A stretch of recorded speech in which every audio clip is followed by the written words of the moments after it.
All right, welcome everyone. Holding by Pirke Avos, ethics of our fathers, as is known. Again, I want to welcome everyone. Holding by Pirke Avos, ethics of our fathers, as it is known. We are in chapter 2, Mishna 14. This is part 7, and guaranteed there'll be a part 8, part 9, most likely a part 10 as we work our way through. So we're holding by again Mishna. Chapter 2, Mishna 14, and we're talking about Rabbi Yeshua. The Rabbi Yeshua says that what is a evil path which a person should distance themselves from, and that is from a wicked friend. So we spoke last week. Problem with friends in general that can lead us down a negative path, slippery path, whatever it may be. So here we're gonna continue to flush this out. So says Moiv Rebbe, Rav Gon Mishna Machlit. This should be well. Brings down his commentary on Pirke Avos, on ethics for our fathers, and he says that he heard from Rav Aaron Abel. Aaron Abel was the Belzer Rebbe more than 70, 80 years ago. A very, very holy person. Very, very big rabbinic scholar, definitely in his own right. And he heard in the name of Aaron Abel like this. What do we say in the morning? We say in the morning is part of Pirke Avos Shachar. We say it's part of the early morning blessings. We say that we should distance ourselves from a bad person and a bad friend. Now, obvious question is, what's different? Right? Maybe we think they're the same. Right? What's different, a bad person, a bad friend? So he says that there are two types of bad friends that a person potentially could have. One is someone we know is bad. Yeah, that's pretty clear, right? We see what they do. We see by their actions, right? They're bad. You fill in the blank what they do, but they do terrible things, right? Terrible things, that's obvious. Right? It'd be obvious a person should stay away from it. But it's always a but. What about somebody that's bad? Well, they put up a good front. It's hard to see that they're really bad. So people not necessarily careful. Right? Not necessarily careful not to associate with such people. Either they don't really see him as so bad, or they don't really recognize that they're bad. Right? In other words, it's not easy to discern that they're really bad. So from that, says Rav Aaron Abel, he says God should save us from them and their influence. Yeah, so there's what to say over here. In other words, someone who's outrightly bad, they're going to the wrong path, they're doing bad things. In many ways, I would say it's obvious. It's obvious you're going to stay away from such a person. Yeah, you see what they do. You see how they act. Right, that's pretty clear. Somebody, it's not that obvious they're bad. So that we have to be more careful. Because sometimes we hear them say things, and you don't necessarily see anything wrong. People, as the English would say, be a little bit cheeky, dicey. We don't see what they say as being bad. That's why, thank God, there are good people in the world that warn others. They warn others not to listen to certain people. Why? Because what they say is bad. And the average person wouldn't necessarily know it from what they say. Yeah, because it could be that they talk a good game, They may quote verses in Torah and Tanakh, different things. They may know a lot, but outrightly they don't look bad, or outwardly they don't necessarily look bad. So you got to say, what could really happen? What's the worst thing that could happen? Bad influence. Person looks at the Torah in a skewed way, in a way that you shouldn't, in a way that's really forbidden. Right? So that's why bad teachers, that's, that I can understand. Because there are people that may look like Orthodox Jews that's, problematic. Problematic to listen to. Now, I think, as we said before, some things are obvious, or I would say some things are more obvious that someone can say and someone can do, which you'll say, this doesn't make sense. This I have a major question on, right? Because what they're saying isn't true. Or how could they say, someone gets up on the 7th day of Passover, conservative rabbi, and says the Exodus never happened. Well, then you knock out most of the book of Exodus. Yeah, so good. You say he's conservative, doesn't know the Torah from God, and all that, okay. But other people may get caught up in what people say. They don't know how to discern what the truth is and what's not. But it sounds strange, right? Anyone who's thinking is going to ask the question. You're going to say, what's going on? How can someone say, like the book of Exodus never happened? That's going to be a problem. So that someone will say, fine. That I know. There are certain basic things we know, hopefully. Then we hear someone say something, we say, no, that can't be true. It could never be true. And if it can never be true, you're right, you won't listen to such a person. So, but our friends could lead us astray. Why? We're friends with them. We know them. Why would they lead us in the wrong direction? They're looking out for our goods, right? For our benefit. So you say, that you'll say, but I don't understand. If they're looking out for our benefit, so to speak, they think they know what's best for us. What's the reality? They don't. They're doing what they think is best. They'll give advice based on what they think. Yeah, so someone will ask, what about their family? So what's the difference? Why is there any difference to the family members? Shouldn't make any difference at all. When a person will say, but they're influential, they have what to say, okay. So what? So what, are we going to take what they say seriously? Now, if it's parents, you got to show a certain level of respect, but obviously a parent tells a child you don't have to keep Shabbos, you don't have to keep all the mitzvahs, you don't have to listen to them. Someone will say, what's one of the 10 commandments? Don't you obey the 10 commandments? They say, of course. You got to honor your parents, honor your mother, your father. True. And not only that, get long life. So one other mitzvah in the Torah that says you get long spiritual life. What is that? Shuach HaKed. Pushing away the mother bird, taking the egg. The reality is, there's a verse in the Torah says, like we said, you got to honor parents. And then the next verse that says you got to keep Shabbos. Makesha. What's the connection? The connection, Rashi says, is the fact that if a parent tells you that's a great Shabbos, you don't listen to them. Shabbos comes first. God comes first. Right? So now you get into a quandary. We want to please our parents. We want to please family, but you know what? We mentioned many times, sometimes you can't. Sometimes there's no getting around it. There's nothing to do. They want you to do things that are forbidden. So what do you do? You got to be respectful. What you say, you can't do it. Forbidden for me to do. Now, the problem comes in where they'll say, but you're not Jewish. So you don't have an obligation to keep these mitzvahs now. Right?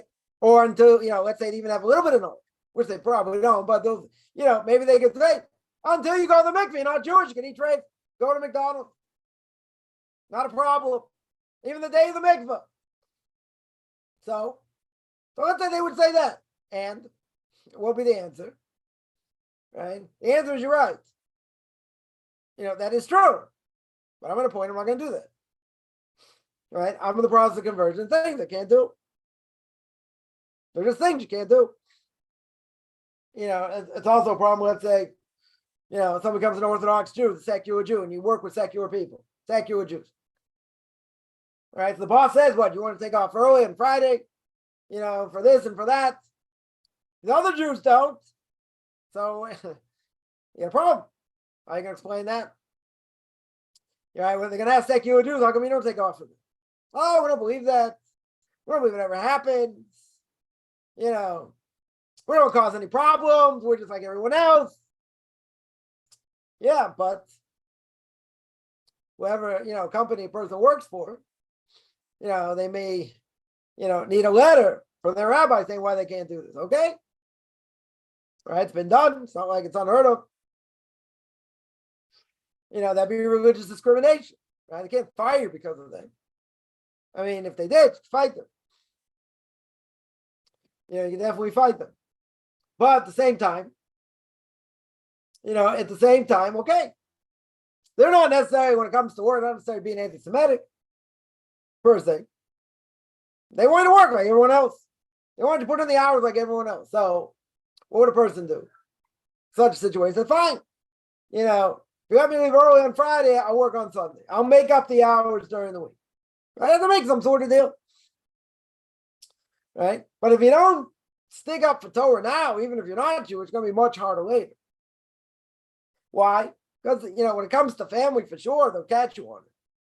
They'll call you on it. What will they say? They'll say, oh, you used to do this. Oh, you used to do that. And all of a sudden, you stop, you're not even Jewish yet. If they find that you're not consistent, then they're gonna have claims. Because they, oh, but you did this, but you don't do that. So the most important thing is to be consistent. If they yell at you, they scream at you. That's the most important thing. So the person should be consistent. Now, let's say a person holding a different place. And they're not so consistent. And someone calls you on it. And someone says, hey, but I thought you're not allowed to do this. Or I thought you're not allowed to do that. Let's say for argument's sake, they got it right. Let's say for argument's sake, they're 100% right. Yeah, what's the answer? The answer is you agree with it. And you tell them you're 100% right. I'm a work in progress. I should be there. I should be holding them. But I'm not. I have a lot of room to grow. I need to get to this point. But I'm not there. Now, they may not like it. Maybe they'll still make fun of you. But they have to at least respect the answer. Again, they may not like it. Okay? Yeah, but if you're honest, they'll see the honesty. They'll see you're not wishy-washy, per se. Even though you might be. But if you explain, listen, this is where I'm holding right now. And I really want to get to X place. I really want to get to a certain place where I should be. Okay, I'm not there yet. Now, if they continue to make fun of you because of that, okay. But deep down, they'll have respect for them. They definitely will have respect. Because you're being honest. You're 100% being honest. What would our knee-jerk reaction would be? Our knee-jerk reaction would be, oh, what do you know? You ever study Torah mitzvah? You don't know anything, this and that. That would be our knee-jerk reaction. And part of that reaction, we're right. What do they really know? What do they know about the Yetzer Hara? What do they know about the evil inclination? What do they know about anything? So, yeah, you can hammer them and say, like, come on, you're holding nowhere in the world. It's the wrong approach. Definitely the wrong approach. Yeah, I'm just gonna, knock them down, so to speak. Even though there is truth to it. It's a lot of truth to it. But at the same time, you're not allowed. You gotta be careful here. Because really, they're right. Really, they got a good claim. But if you show honesty, and a person shows you right, I really need to be better. I need to work harder. This is something very hard right now. Now, they could continue to make fun of you because of it, true. But I think a lot of people would see that at least the person's honest. To see, well, you're not just being flippant, you're not just being wishy-washy for the sake of being wishy-washy. It's something you struggle with. Plenty of things we struggle with. But at the end of the day, we got to be better. We got to say, I'm a work in progress. I need to be better. See, but when it comes to family, it's hard because they want you to do what they want you to do. They want you to stay the same. They don't want you, quote unquote, breaking up the family. Anyone ever heard that? You're changed. You can't do the same things. We're not the same family anymore. That's called guilt. You can't fall in the trap of guilt. That's what the evil inclination will say. See, they're not going to respect you. They want you to be like them. Why can't you just be like them? Why can't you just find a lenient opinion? Why not this? Why not that? Evil inclination, very good at doing what it does. Does not need me to agree. At the end of the day, we got to do what we need to do. And what if people get offended?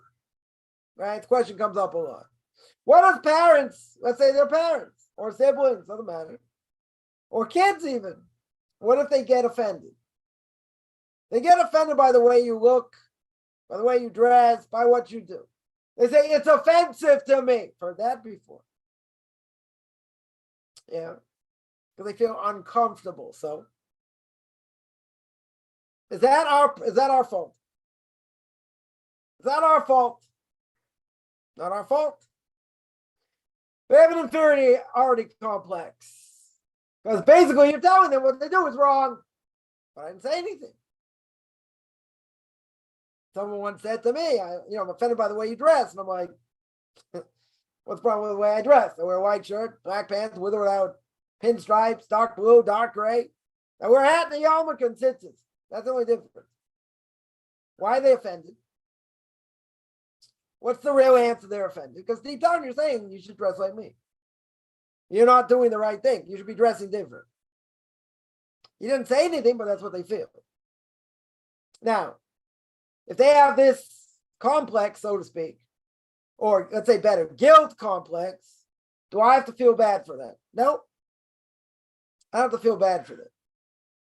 I have to try and make them as comfortable as possible, but at the end of the day, what we do is what we do. What are we supposed to do? Because of secular people around, I shouldn't dress the way I dress? Let them make fun. Let them say what they can say, whatever they want.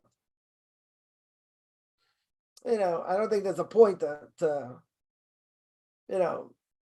make a big issue about it, and sit there and fight about it. Depends how feisty they are. Depends what they say. I'm not saying a person just sit there and take it. My parents, a little more difficult. Can't contradict them. Can't make fun of them. Right? You're not allowed to make fun of them, not allowed to embarrass them. They deserve it. You're not allowed to. Can't embarrass them in public. Can't interrupt them when they speak.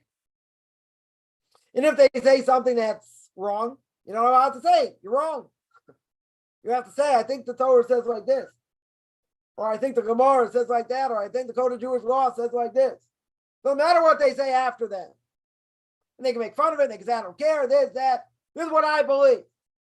But what you're telling them indirectly is what they're saying is wrong. The only thing is, you're not saying to their face, you're wrong. That you're not allowed to do. Right? That you still have to show respect. Right? You're going to say, even if they blaspheme, if they blaspheme using God's name, and they make fun of Torah mitzvahs, still, not allowed to tell them off. Shouldn't tell them off. Siblings, nieces, nephews, aunts, uncles, you still have to be careful. I would say you still have to be careful, but it's not the same as parents. Parents are a different thing. It's very, very hard to honor parents and do what we're supposed to do in this world. Very, very hard. I'm not saying what they did against us. Forget about that. I'm saying just honoring them the way they deserve because they brought us into the world, regardless of anything else. It's going to be hard for some people to hear, but listen, parents are who they are. They might have done terrible things. Okay. So I might not have to stand up for them when they walk in the room. Right? Certain honor things I have an obligation to. In general, I wouldn't have. Okay. But even if they're evil, it doesn't mean I can tell them off. Even if they're evil, it doesn't mean, I can embarrass them in public. Because today, what does it mean to be evil in general? It's all based on desire. It's all based on what people want to do. Not based on philosophical outlook. That's not what it is. People will say it, and they'll say this offends me, and you're a fanatic, and all these things. Yeah, but it's not a philosophical outlook. You know why? Because they don't know what Jewish philosophy is. They don't know what Torah is. They don't know what mitzvahs are. So there are no philosophers today. Like way back. Today's people want to do what they want to do, and they don't want you to tell them what they're doing is wrong. That's what they don't want to hear it. They don't want to hear it. So they don't respect you. Again, let's say parents. They don't respect you. They make fun of what you do. Okay? It's annoying. Yes. It's hard to deal with. Yes. Yeah, but certain things you're still not allowed to do, even if we say they're evil. Honoring them, I don't have to. According to everybody, I wouldn't have to honor them. But at the very least, it's gratitude. They brought you in the world. Now, someone's going to say, but they did this, they did that. You're right. There are people out there who do terrible things. Physical abuse, psychological abuse. Yeah, anything in between. Yeah, psychological abuse in many ways is worse. Okay? So in that case, I would say you shouldn't have that much relationship with your parents. Speak to them, you hear from them, okay, but being in contact on a regular basis. Like we would say, any toxic relationship is bad, affects you in a negative way, you stay away from. But you're going to say it's family. Well, I don't care it's family. Who cares it's family? A lot of times it's by family. You can have, toxic friends also. True.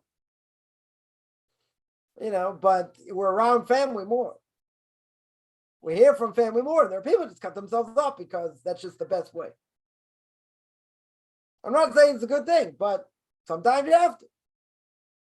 Or you don't cut off totally. So what you do is, you minimize contact. You minimize contact. And that's the best way. But even if you're in contact, it's hard. Right? I would definitely say it's hard. Some kind of cruelty of wanting to cut off connection with family members. No. Or they say, look, other people laugh at you. So again, what do we care what they say?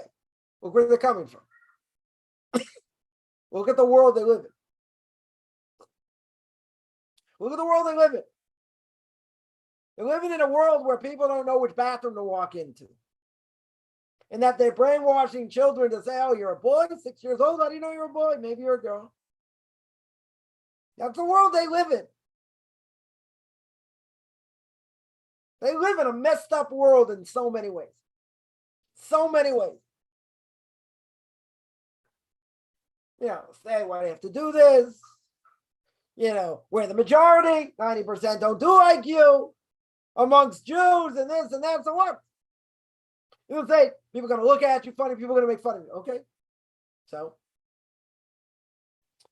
if a person has to cut off ties with family, okay, it's bad. I would agree.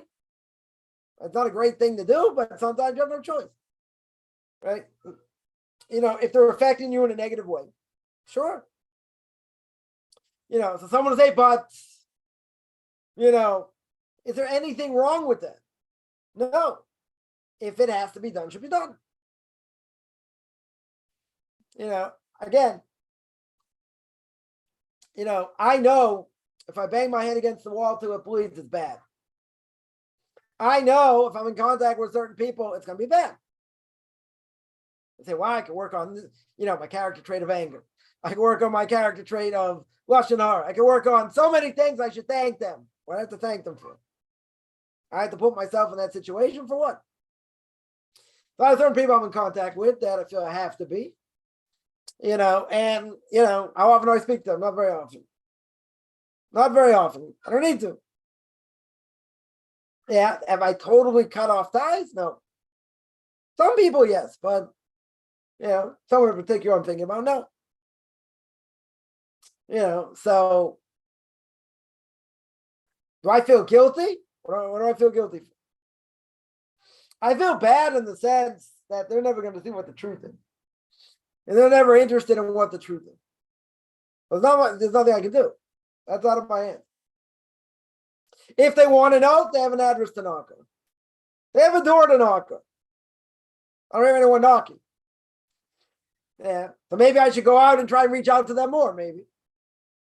Right? For a Jew, maybe it's different than a non-Jew. Non-Jew doesn't have that obligation. Yeah.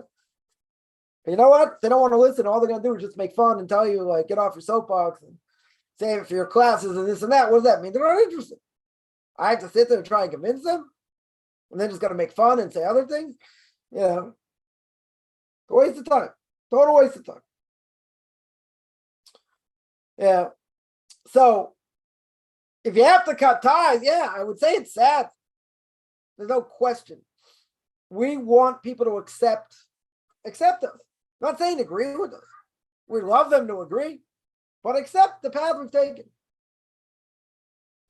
And if all of us, God forbid, would decide to be homosexuals or lesbians, that's more acceptable.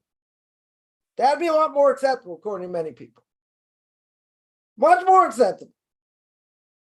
Or he decided to be, I don't know, something else. That'd be a lot more acceptable. Why? Because it's not threatening to them. That they'll have respect for. Oh, but you want, so by Bible thumping Christians, I get it. They'll say, you killed JC, they killed JC, whatever. Why being part of that, they'll give you a hard time. Okay. And what about people who don't practice anything? What are they upset about? Change. They don't want someone who represents something that goes against what they believe in. They want you to be like them. So they could be the biggest leftists in the world. They can accept transgender and homosexuals and all kinds of other things that they won't accept. This for sure they won't accept. They'll give you the hardest time. Why? Well, it could be, first of all, to test for you, see how strong, your mettle is to keep Torah mitzvahs. But besides that, why are they doing that? Because it hits them right in the heart. It hits them straight in the heart to say, you're telling me I'm doing something wrong. And it hurts them. They don't want to be told they're doing something wrong. We mentioned before, Mordechai doesn't bow down to Haman. Everybody else bows down to Haman. So Haman gets so upset, but he's got all kinds of power and money. Right? Consolidated power and money. He's got so many things going for him. One Jew doesn't bow. So he says, not only am I going to kill you, I'm going to kill your entire nation. But see, Haman and Mordechai have a history. Mordechai knows, and Haman knows this also, that Haman, before he rose to power, what was he? He was a barber. 22 years lived in a certain place as a barber. So they have a history. So why does Haman hate Mordechai so much? You're right, he won't bow. Everyone else will bow. But why does he hate him so much? Because he knows deep down he's right. Because he knows deep down he's got the truth. He doesn't believe. Amalek does not believe in supernatural. Right? He's the biggest atheist in the world. But you know what? He hates Mordechai and everything he stands for. Because Haman knows deep down he knows nothing. He's got nothing. And he's got a history. So I think, someone grows up in a family of a bunch of atheists. Right? Let's say they're a bunch of atheists. Okay. So they're a bunch of atheists. You're going off the path, so to speak, and you're going to say, I believe in God. Well, that for them is a hard thing. That in and of itself is a difficult thing to deal with. Why? Because everyone else is an atheist. They don't believe in supernatural. They're not interested if you can prove there's a God or not. They don't want. But what's the bottom line? They want to do what they want to do. That's what people want. They want to go after whatever desires they have. They don't want anyone to tell them they're limited. They don't want anyone telling them what they're doing is wrong. They don't want. They're not interested. Yeah. So I would say, okay. So now, what's my obligation? Do I still have to keep mitzvahs? Still have to keep mitzvahs. Do I still have to work on character traits? 100%. These things don't go away.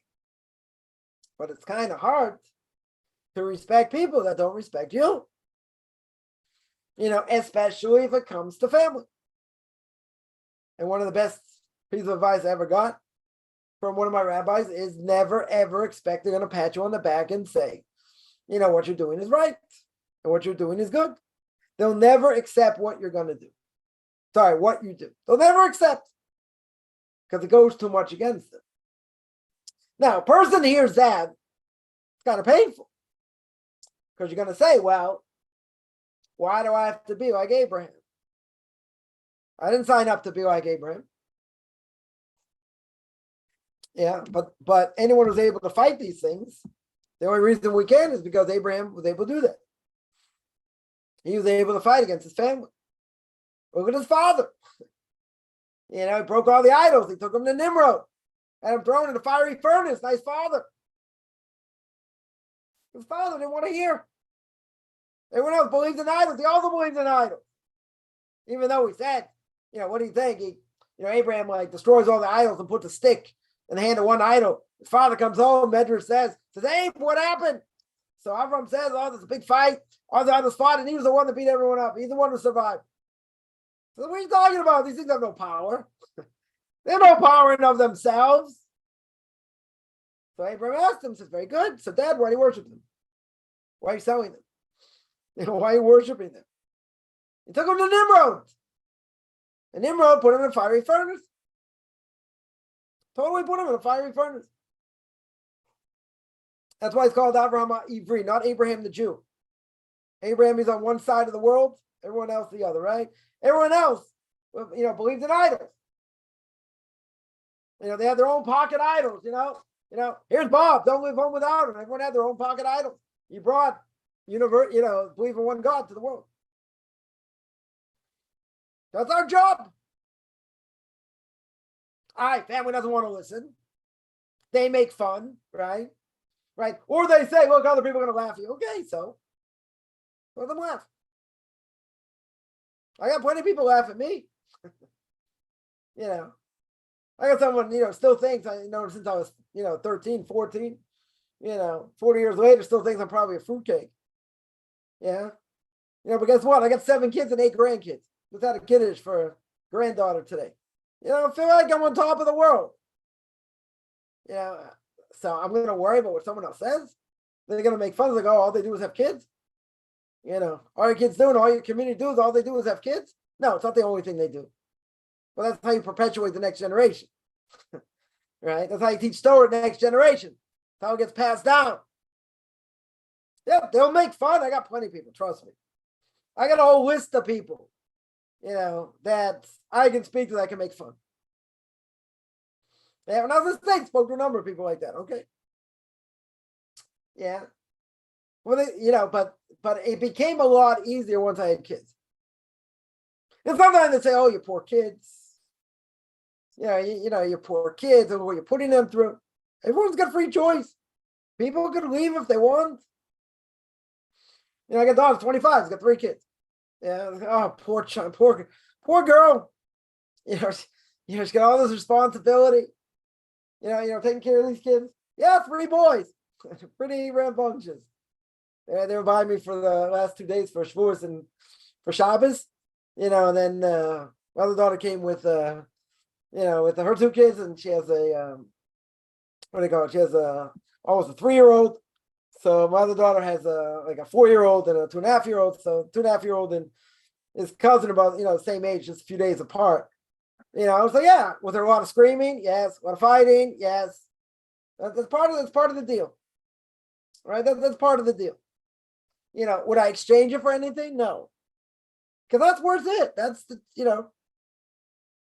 that's where it's at. That's what the truth is. That's what the truth spreads. People are gonna make fun of it. They're gonna say babies having babies. Yeah. You have a 19-year-old be a mother. You're right. In our circles, that's not unheard of. It's a norm. 19, 20, 21, whatever. Whatever it is. They get married younger. In the secular world, most people don't, a lot of people don't get married. And they do get married, wants to have kids. Just talking to someone today about it. I don't want to have kids. Have kids? Come on. People say it's about money, can't afford it, whatever. Yeah, they don't want to have kids. They want to do what they want. They don't want to be, limited by anything. Okay? So we had the number of meals over the over Shavuos and in Shabbos. So we had 9 people and 4 kids. We had more than that. We had 5. 5 kids under the age of 4. 2 babies, 3 kids under the age of 4. Under the age of 5. So I gotta say, so what'd you do about the noise? Right? It's good. They went to the park. It was a little bit quiet. I could learn different things. So what are you gonna do? Sit at the table. This one's hitting this one, the other one's hitting that one. Things are flying all over the place. That's part of it. That's part of it. I don't have to raise them, thank God. They leave. They say that's the benefit of being, being grandparents. If we would have known how great it was, you would have grandkids first. Okay, doesn't, you're gonna say, what about biology? Biology 101, okay, so it doesn't work that way. Fine. Other people will look at it and say that's nuts. They'll say it's crazy. So again, I would say they're gonna look at you and make fun of you. So let them make fun. So, and you're going back to these ancient customs, these ancient things, and so what's your problem? Because they don't want to be told what they're doing is wrong. They want you to say what they do is okay, and you can't do that. Okay. So why can't they live and let live? See, the secular world is such a thing. You're okay, I'm okay, right? Morality is relative. We call moral relativism. I mean, morality's gone out the window today, but people say what you do is fine, what I do is fine. So live and let live, but they don't. They don't. Here in Israel, we're not going to get into politics. What's this whole thing, about the judicial system and everyone protesting and this and that? What's really behind it? What's really the bottom line? Even the left agrees you need to reform, because, how do you have Supreme Court judges, new Supreme Court judges? The Supreme Court judges pick them. That's called corruption. It's called cronyism, whatever you want to call it. But they wield too much power, way too much power. And everybody understands that. What are they really, what's the bottom line that they're afraid of? Who's in the government? Who makes up the government today? Now they passed the budget, so it's going to be at least another 4 years, right? Who makes up the government? It's the religious. All the religious parties together equal the biggest party here. So what are they afraid of? What are they really afraid of? Religious Jews. Because they're the ones that have power. That's what they're really afraid of. They're afraid we're going to make women shave their heads, shut down all the streets, on Shabbos or festivals. No one can have any fun anymore. No, it's never going to happen. I mean, till the Messiah comes. The secular right wing, some more traditional, less traditional, they'll never let that happen. It's just so they need the right wing. They need religious parties in order to form a government. They're not going to form a government with the left. And the right the religious parties go with the right. All right, but we're not going to speak about politics. But the point is, they're afraid. They're afraid we're going to come and take over. And that's what it looks like to them.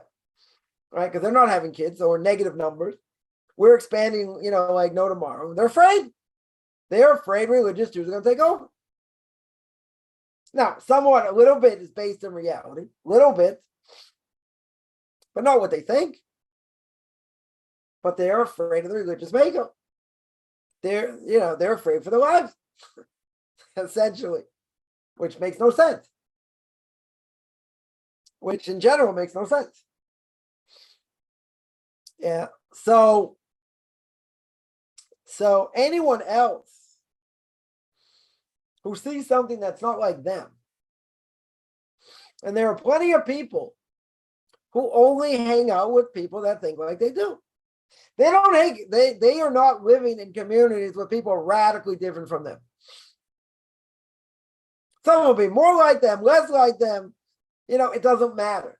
But, they can respect one another. Why? Because they're all in the same place, more or less. But if you're holding so different, and you look different, you dress different, so what are they going to say? You've changed. You won't do the same thing. People make fun of you. Okay. People make fun of you. So what are you supposed to do when make fun of you? Sticks and stones. But you're going to say, I really believe it's true and they should make fun and it really hurts me. Remember, people are going to say things till the end of time, right? Until the Messiah comes. Anti-Semitism never going to go away. Some would say if there had been more Noahides in the world, the numbers would go down. Anti-Semitism would go down. I agree. It would go down. It will never disappear.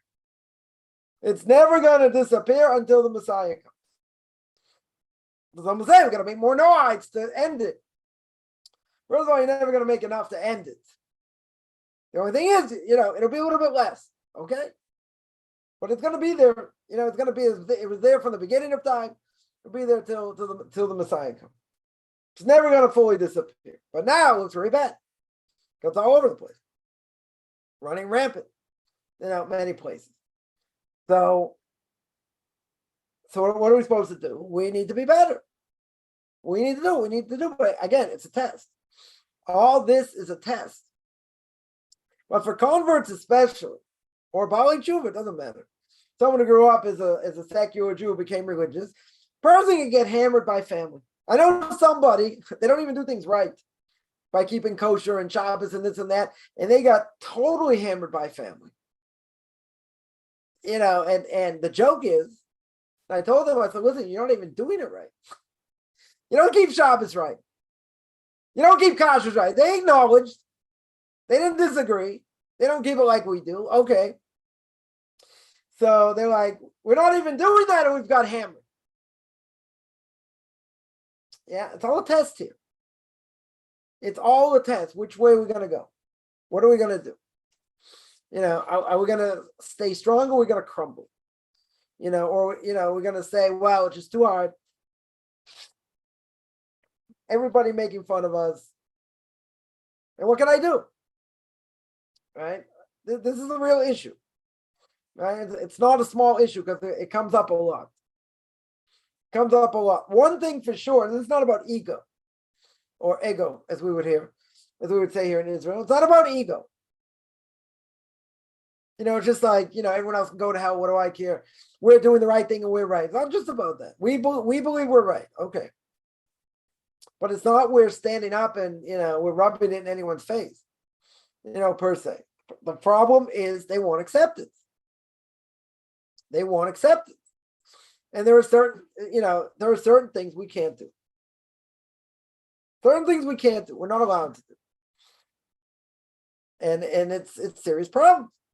I was mentioning someone today, person works for a company, someone's, gay or transgender or who knows what, right? And you say something that they feel is offensive, person could lose their job. Yeah, it's crazy. You can say in the States, what happened to separation of church and state? They don't care. They're pushing this agenda.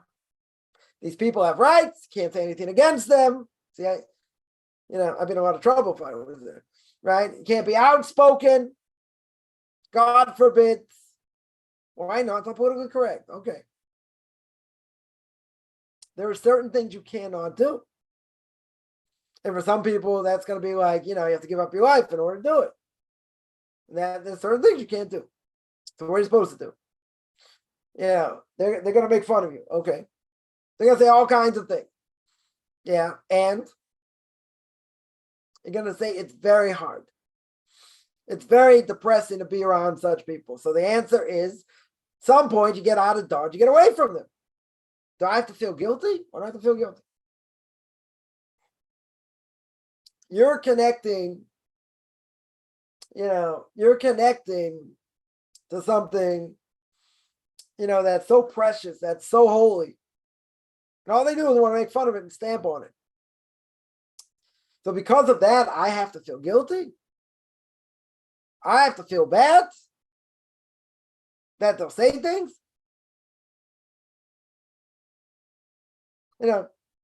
Recently I've heard people say things, I just laughed. I said, okay. You can think what you want. I mean, why do I laugh? Because it's just funny. I mean, it's ironic. It's something I shouldn't laugh, rather scream out about it, but can't do it.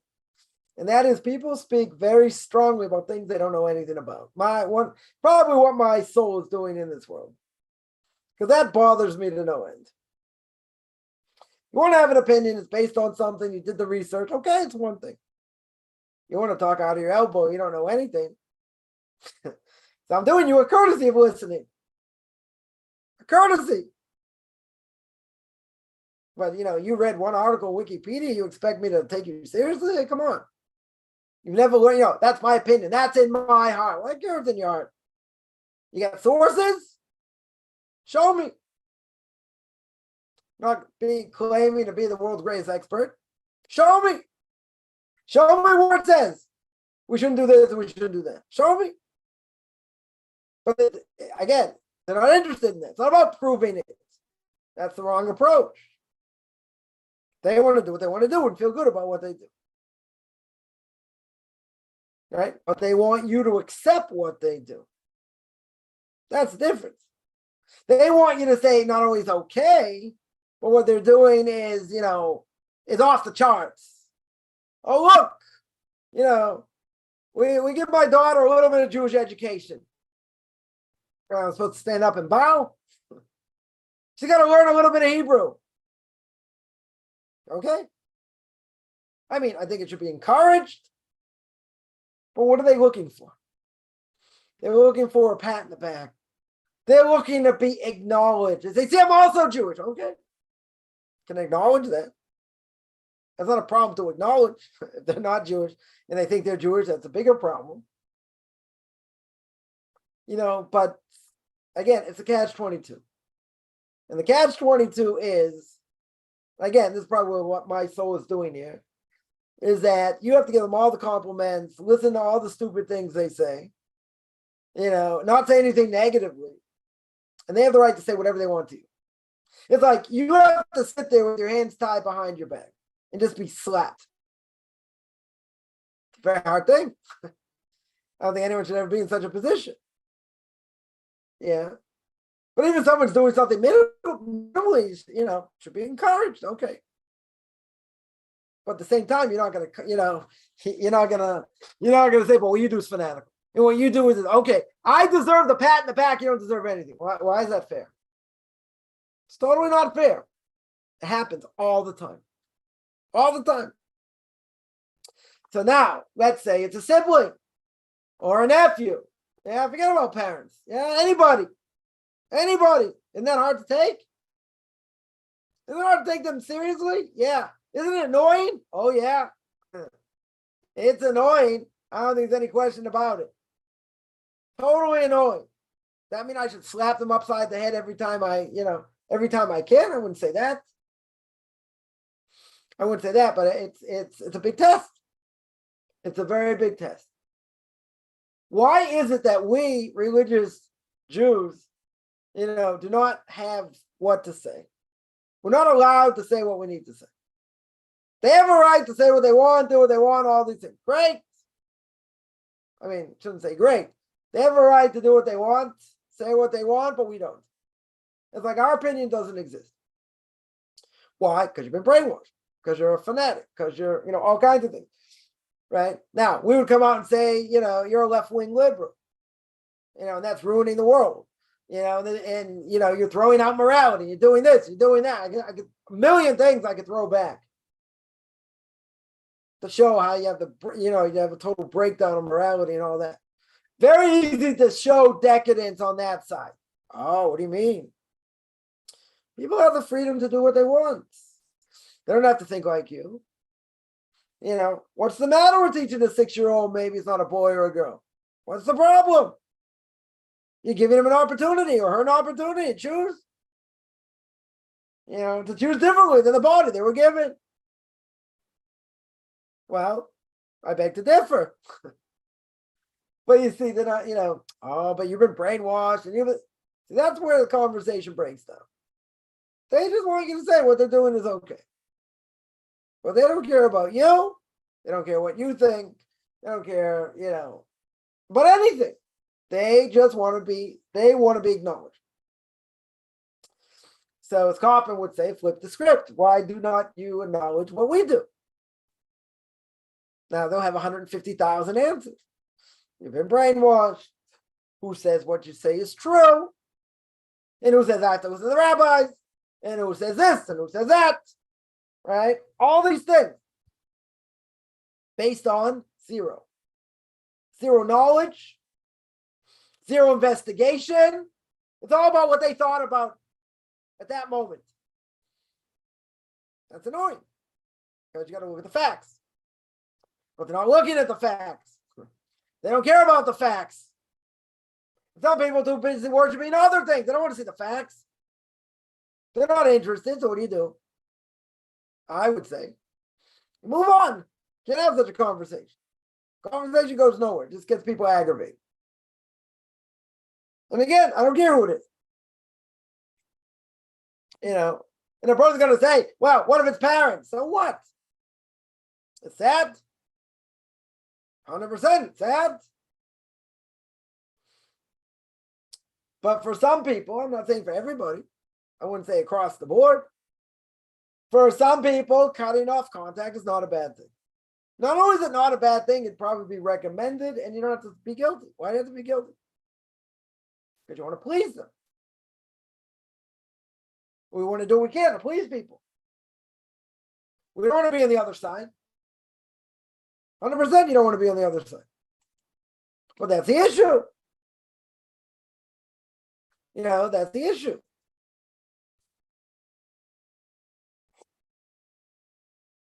They want to be accepted. They want to be respected. Yeah. So again, cover the brios. Yeah, you should respect people. Doesn't mean I have to leave my mind open till my brain's falling on the floor. Doesn't mean that.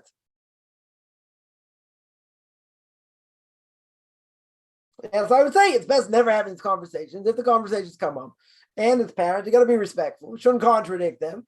At the same time, go in one ear and out the other. What are you going to answer? And if you don't answer anything, they'll make fun of you more. So again, you're in a no-win situation.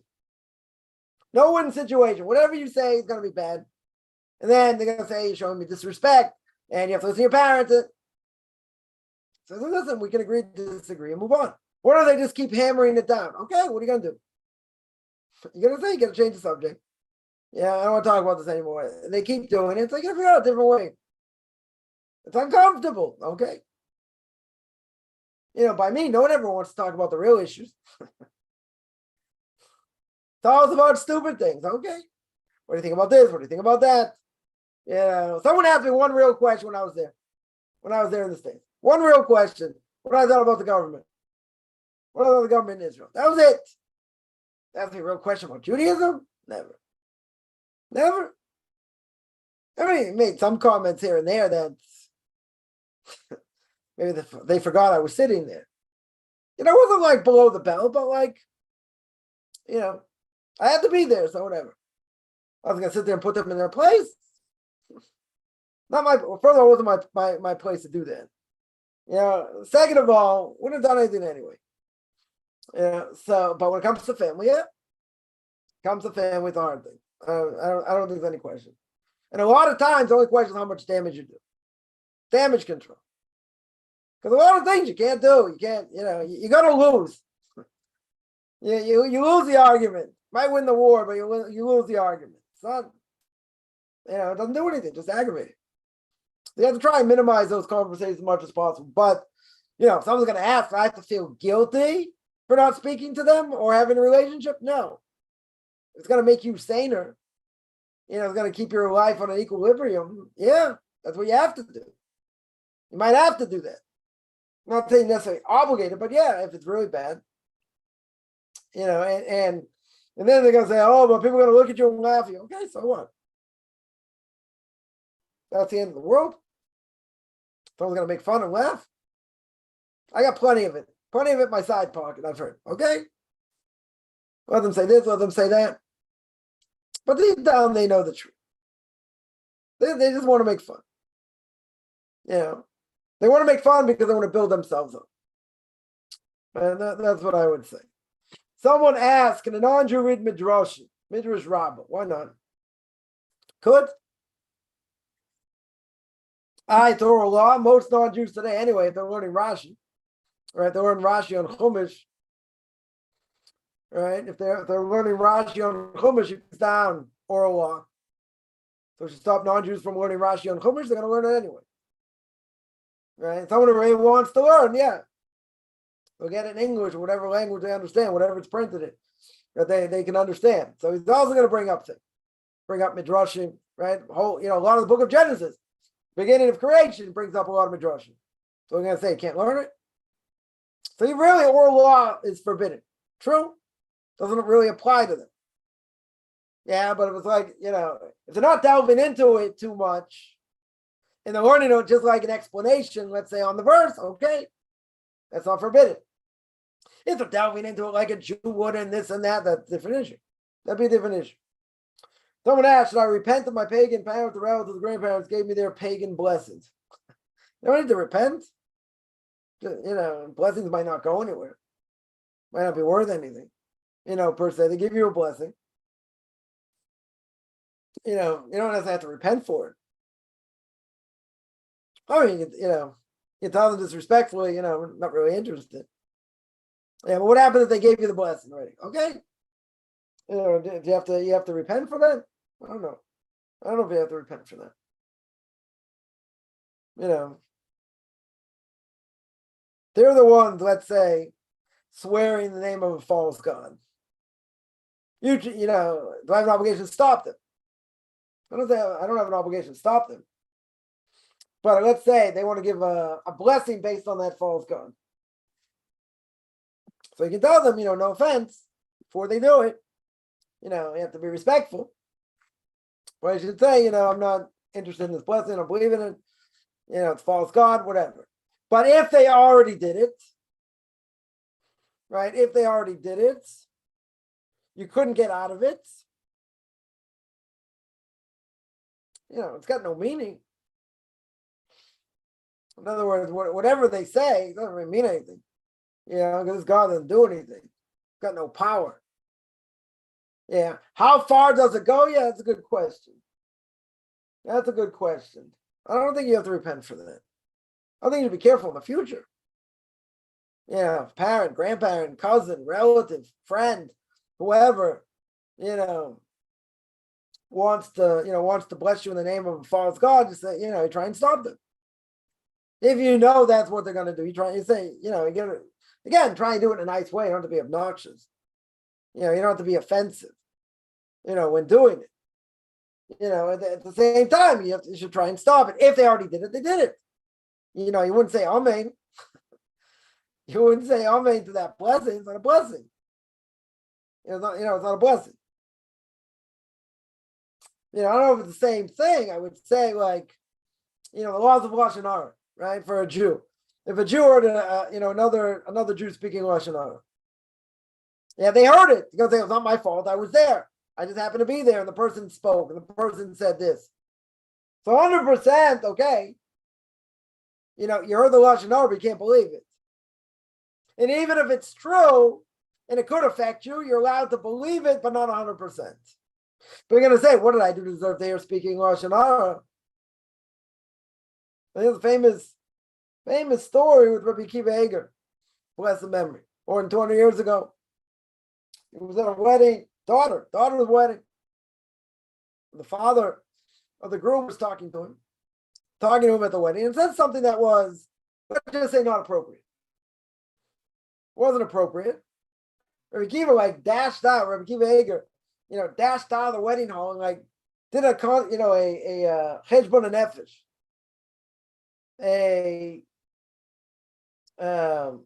contemplating taking a self-accounting. That's the word. You're taking a self-accounting. Why did this happen? Why did I have to hear this? You're talking about someone, one of the Gedolei Hador, one of the Torah giants of the generation. All right. So he figured something must have happened that he did, that he merited, quote unquote, to hear this. Took a self-accounting. Now, for most of us, we could ask the question, why did I have to be in this position? Why did I have to hear this? Why did I have to go through this? You know what the answer is? We don't know. And even if we thought about it for days, we're locked up in our rooms, whatever, no distractions. We thought about our actions for days and weeks and this. Will we come up with the answer? Never. Not on that level. No one's on that level. Right? Or very few people in the generation are on that level. I'm not saying you blow it off and you say, well, whatever. A person, should think a little bit why they, might have been put in such a situation. But I would say that once something happens, now the question is, okay, this is the trial. This is what I have to go through. So why, what's the purpose here? You can ask the question. But see, if something happens after the fact, so now the question is, how do I deal with it? How do I view it? Well, that's a different issue. That's a different issue. In many cases, you want to try and minimize this as much as possible. There are times, right? There are times that something may happen. Something may happen totally out of our control, right? Totally out of our control. So what are we supposed to do? That's the question, how you deal with it. That's the question. Right? How you deal with it.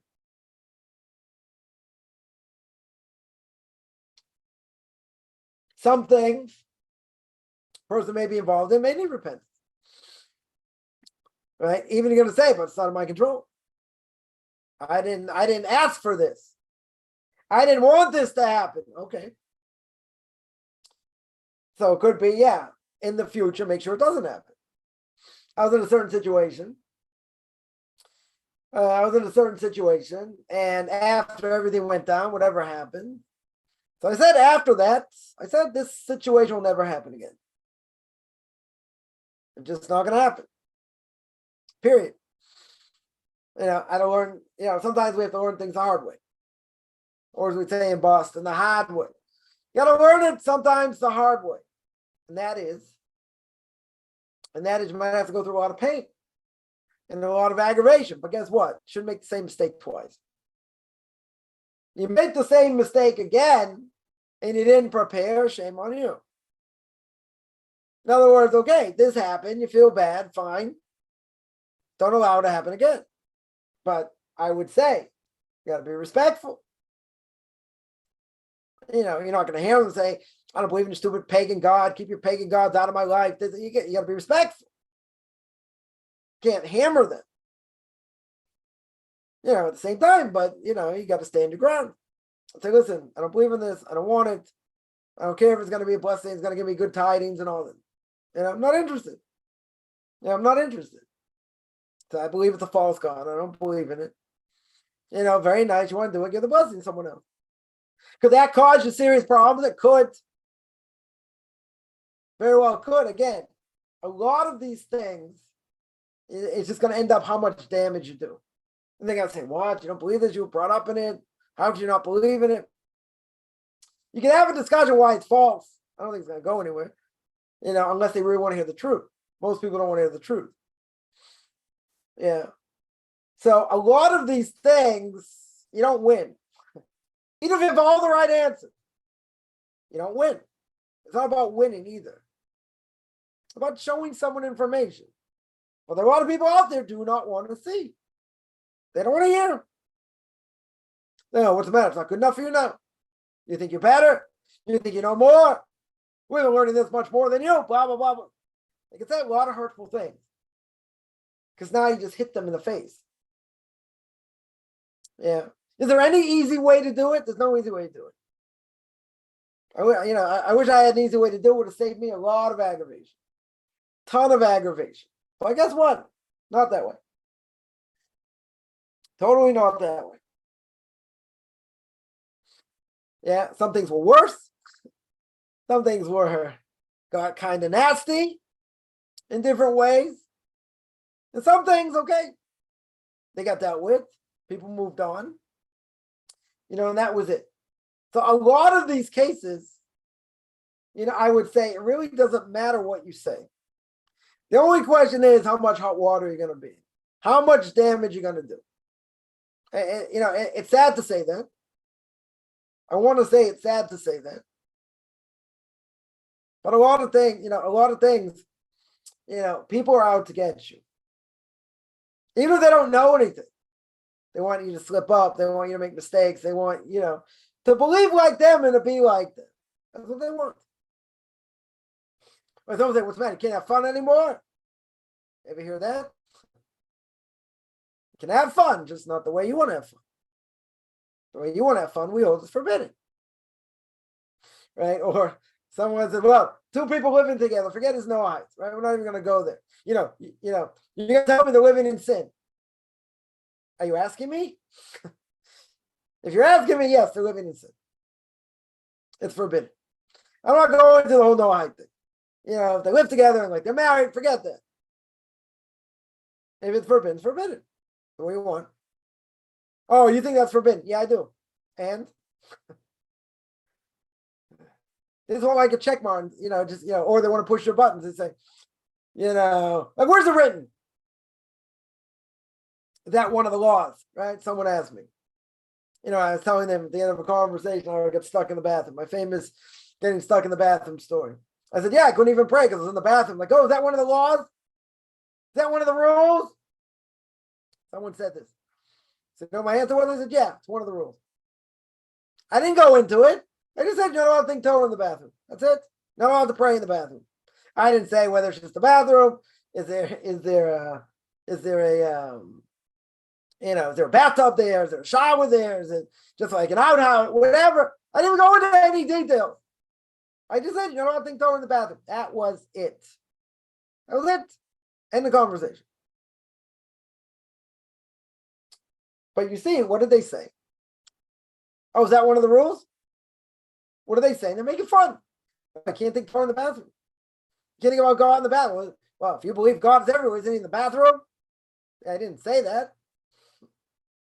They didn't even care. I just want to make fun. Oh, is that one of the rules? Yeah, isn't that annoying? It's annoying. That was my answer. That was it. I said, yeah, it's one of the rules. Can't think Torah in the bathroom. Next. That was the end of the conversation. It's like, all right, whatever. Anyway, moved on. So what are you going to do in such situation? You have to sit there and try and prove it and win the argument? A waste of time. 100% a waste of time.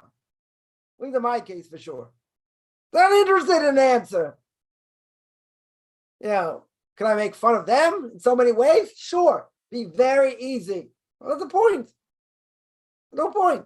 Like, all right, I don't need to hear this anymore. Like, everyone before, I had them cornered. When they said I'm a nice person, I'm a good person. So I asked them, what does that mean? What does that mean?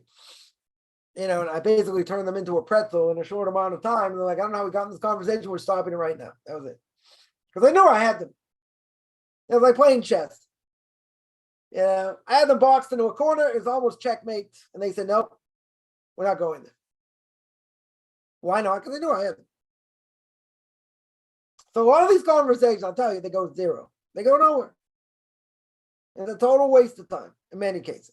Someone wants to have a discussion, this, that, why, and they're really interested, fine. Most people, they just want to do what they want to do.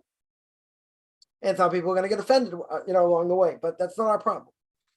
And if they're going to get offended, they're going to say, well, Torah's anti-pig and the Torah's anti-this. Okay, so what?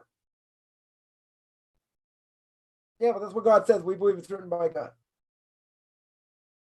We can try and explain what it means if you know, or show them, or whatever, fine. But I was like, oh, that's so backwards and this. And they make fun, so they make fun. We believe we have the truth. Other people think they also have the truth. Okay. But people, today, for sure, people do not talk to each other. They talk like this. They talk at each other. They want to investigate, they want to get information. Good. If they don't want to, what do you do? Can't convince them. You got to move on. But what if they say things that are offensive? That's hard. I would agree. I'm not disagreeing. That's one of the things I have a very hard time with. When I was in the States, I told myself 100 times, don't answer. Don't answer. Don't say anything. Because there's no point. It's a waste of time. It's a waste of time. I heard what people said.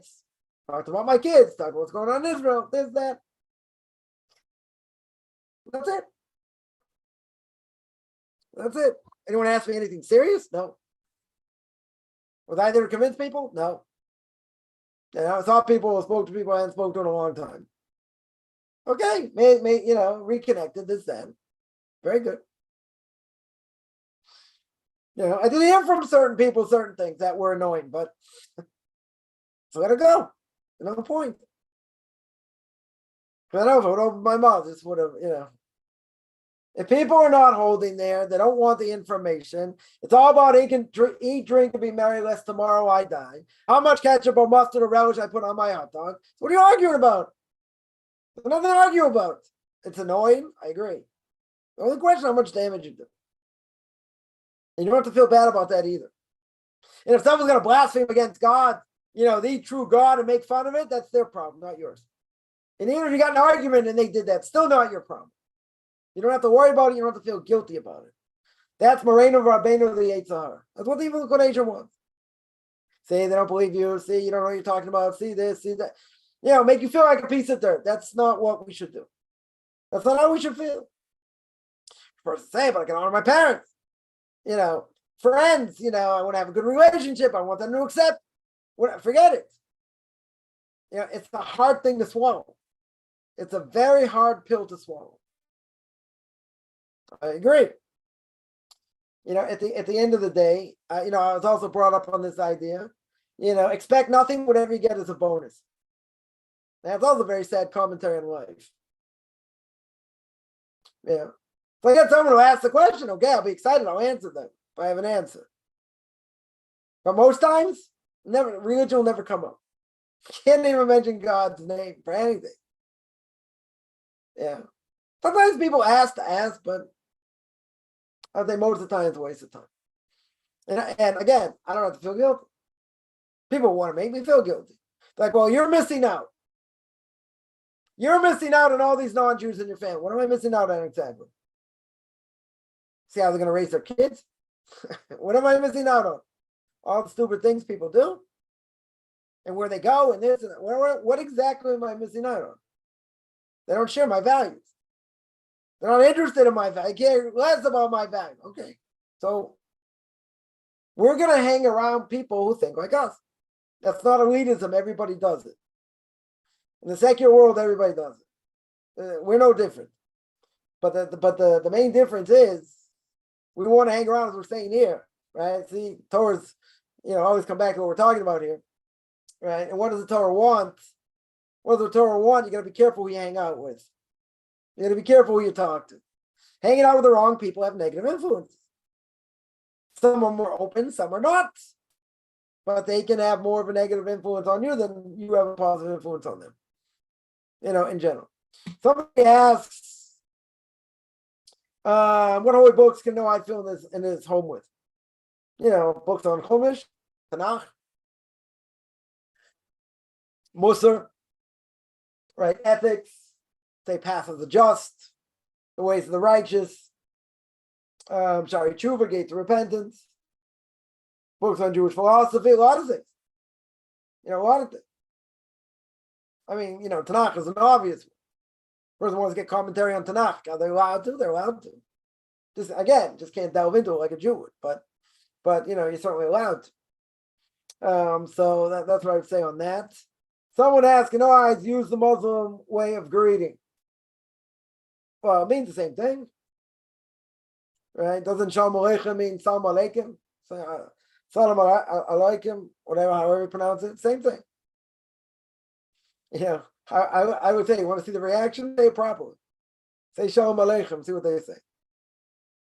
Can you answer? That's what it means. I don't think it's not forbidden. It's not idolatry. Not idolatry by any stretch. Where do you think they got it from? They got it from us. Yeah. So, is that a forbidden thing to say? No. It's not like you're using God's name. You're not using God's name at all, so there's no problem.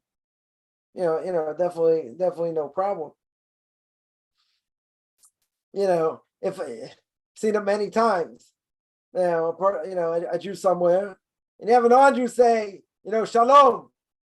Now, shalom also means God's name. It's one of God's names as well. Can you say shalom to a non-Jew? All right, some would say no. Some would say you're not allowed to. Why? Because you're using the name of God. Right? You're using the name of God. You shouldn't. For a non-Jew or a secular Jew. Yeah, the question is what you answer back. Can you say Shalom Aleichem back to them? All it means is peace be unto you, right? If it wouldn't be God's name, you wouldn't have an issue. So we wouldn't have an issue. Right? So even answering them and saying the same thing, I don't see why it's forbidden. Right? That's what it means. I don't think I don't think it would be an issue. Are they going to take offense if you just say shalom back to them? And the non-Jew doesn't have this issue, by the way. Necessarily saying God's name in this case. Right? So could you say Shalom Aleichem to a non-Jew? Yeah, in theory. In theory for a non-Jew, another non-Jew, what's the problem? I don't think it's a problem.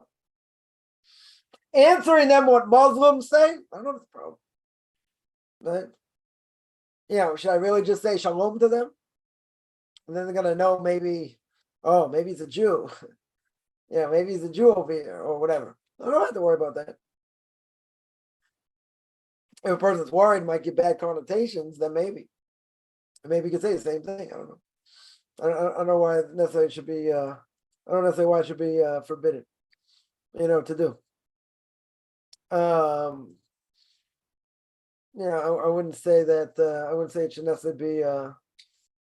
Necessarily be an issue. But you see, a lot of things. A lot of things come up where, these are good questions because they, they're the common things. They come up. They come up, and some things we see you can't get around. If someone says, "May peace be upon you," a Christian, can you say the same thing back to them? Could. Can't say, "Well, you're gonna die anyway." You're in idolatry, so who cares? Why say peace be upon? I mean, you can answer that. I wouldn't necessarily do it. They're just saying like Shalom Aleichem. That's what they're saying. They're like, they're saying like, you got peace in your life. Very good. That's not a problem.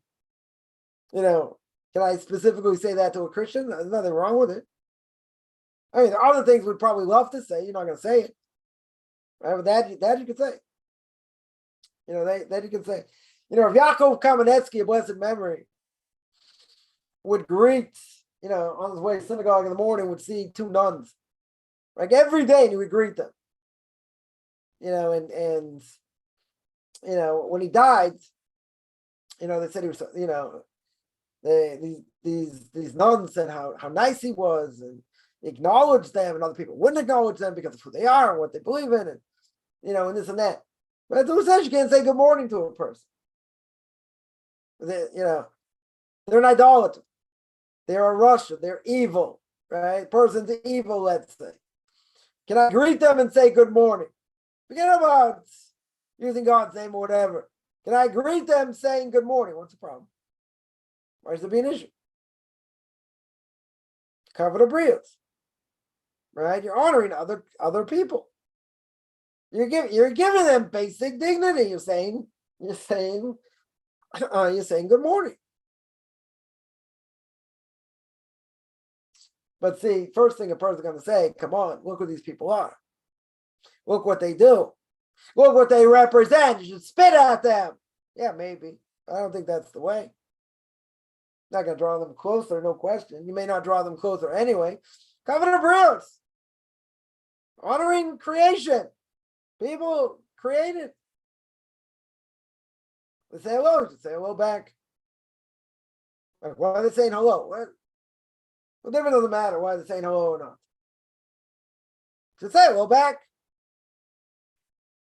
Common courtesy. The problem is people get caught up in issues and they forget about common courtesy. Someone told me once, a number of years ago, they're running, they're going into a building, or actually a school, a Jewish school. Person went in front of them, didn't hold the door open. They're like, that's rude. I said, you're right. It's rude. They should hold the door open. The person doesn't have proper manners, or they were in a rush, they forgot, whatever. I'm not going to try and give them a merit over here, but let's say what they did was wrong. What they did is 100% wrong. Okay. And that's rude. And okay. Not everyone does the right thing. It's annoying. I agree. You're running for the door and the door slams. You're annoyed. Okay. Happens. And the way people drive and they cut people off and they do other, you're right, a lot of things. A lot of things. So what happened to common courtesy? What happened is Kaufman would say, we're not going to harp on this. Or what happens if people don't have proper hygiene? Common sense. Sometimes people don't have common sense. Why? Maybe they weren't brought up with it. Maybe it wasn't emphasized. I don't know. There are some people who do not have common sense. I can't answer why. Sometimes you can't fix stupid. You just can't. People don't have it. They never got it. So I don't want to say you can't fix it. People can always change. Even if they've been doing things for years. People can always change. But I don't necessarily have to answer that type of question. That's annoying. Yeah, someone doesn't greet you in the morning. Some people are not morning people. If they eat something, they drink something, whatever. They're not morning people. There are different ways we could have a limud schus. We could learn a merit for them why they do certain things. But a person will say that. Isn't that common courtesy? Certain things that are obvious, you would think.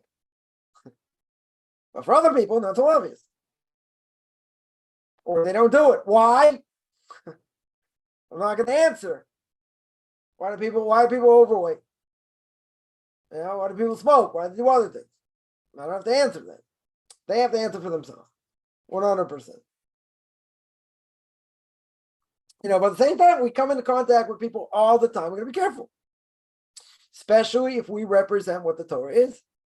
And we look specifically like we're Orthodox Jews. We have a greater obligation.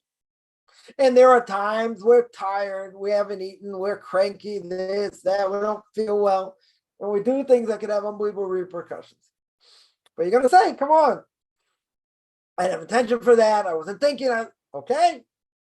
But a person's a person. You have to show respect.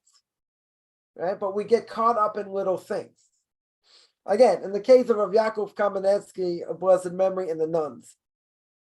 You think an Orthodox Jew is going to pay attention to a nun walking by? Of course not. They may even say something against them. Start up with them, maybe. He didn't feel it was right. He felt, all he did was say good morning. Well, that was a big deal. If a person saw a pastor walking down the street, spit at him, he doesn't say good morning. But we're gonna have 10 answers why it's already okay. Not to say anything, look the other way, spit, this, that. Look at all the terrible things they've done, the church has done. You're right. 100%. The person might be a big anti-Semite. He could be. Could very well be. There are times Jews have been saved just by normal acts of kindness that they did to other non-Jews, and later in life it came to save them in different ways. Many, many stories. Like that, you're going to say, what I say doesn't matter. How I look at someone doesn't matter. Someone walks by, I don't give them the time of day, it doesn't matter. It come back to bite you or come back, it could be back something positive. That's not why we do it. Because it's common courtesy. We should have common courtesy for Jews or non-Jews. Right? What all secular Jews evil? They walk by, shouldn't say good morning. Shouldn't say thank you. Shouldn't say please. Oh, what do I care? They're already not doing what they're supposed to do, and I can treat them like that. It doesn't help you. Makes it worse. makes it worse because they see Orthodox Jews do this and they do that, and they do the other thing. They could be 100% right, right? Doesn't mean what we do is right. And I think if more people would have common courtesy for others and not try and do other things, I think it would look different. I think Jewish people as a whole would look different, because what happens is people make mistakes, do things that are wrong, and make us look bad. And then how do you redo that? How do you undo the damage? Once the damage is done, very hard to undo it. Very, very hard. I'm not going to say impossible. I'm going to say very hard. Hard? Yeah, people deserve respect. Whether they keep things, they don't keep things. They deserve common courtesy. You're going to say, come on, you will see now. Isn't that obvious? Why do you even have to mention it? So a lot of things, the Pirke Avos, that are obvious. I would say they're obvious. What's the evil path? Someone's going to take you down the wrong road, a wicked friend. A neighbor, right? We're going to see. Why is bad neighbor bad? Or someone who borrows doesn't repay. Why is that bad? What was that talking about? So a lot of things. I think some things are pretty obvious. Rabbis don't have to tell me something that's necessarily so obvious. Maybe they're coming to tell you something that's not so obvious. Why they're telling you this? Sometimes they'll tell you things, and you say, "Well, I would have understood that anyway." Yeah, but there are other aspects here. There are other aspects. In this case, we mentioned, a wicked friend could be someone obviously wicked that we're for sure going to stay away from, but it could be other people that are not, that hide it well, and then we get sucked in. That's a novelty, right? That's a huge novelty. Because you think, well, he's evil is evil. No. There are people that are more open, evil, and more people less. Right? It depends. It depends. Yeah. Any other questions?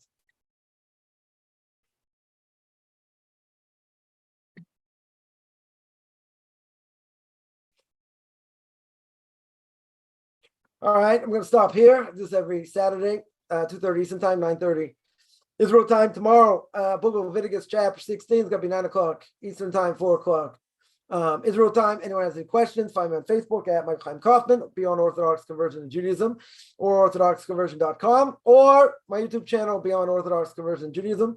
There I got a lot of videos on Pirke Avos, ethics of our fathers, Q&As, Torah portion of the week, controversial issues. Anyone has a question on any of that, send me an email, rabbichaimkaufman@gmail.com, RBBICHAIMCOFFMAN@gmail.com. We're having a good beginning of the day, middle of the day, or end of the day, depending where you are.